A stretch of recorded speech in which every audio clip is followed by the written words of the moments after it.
Marian Kodheli, 25 vjeç, pranoi të jetë autori i vrasjes së babait të tij 69 vjeçar, Pjetër Kodheli, që u gjet pa shenja jete në banesë në fshatin Shkallnur të Durrësit një ditë më parë.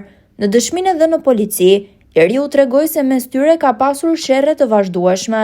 I radhës ishte mesditën e së martës, kur atë e bir ishin ulur të hanin drek, ishim duke ngrënë bukë dhe babai më turr, nuk më linte të haja i qetë, nuk e di si ndodhi, mora thikën dhe e qyllova, ka rrëfyer 25 vjeçari. Ndër të tjera ai ka thënë se konfliktet me të atin kishin nisur që kur ishin kthyer nga Greqia para 6 muajsh. Kam jetuar në Francë, jam me pasaportë franceze, atje kam qëndruar rreth 6 vjet dhe më pas kam shkuar në Greqi, ku kam punuar për 6 muaj. Nga Greqia jam kthyer në shtëpi dhe isha i papunë. Kemi pasur debate të vazhdueshme me babain, ka thënë ndër të tjera Mariani.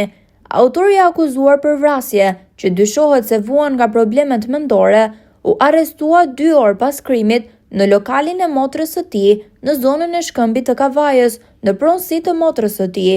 Gjatë kontrollit, policia gjeti dhe i sekuestroi thikën me të cilën dyshohet se kreu krimin.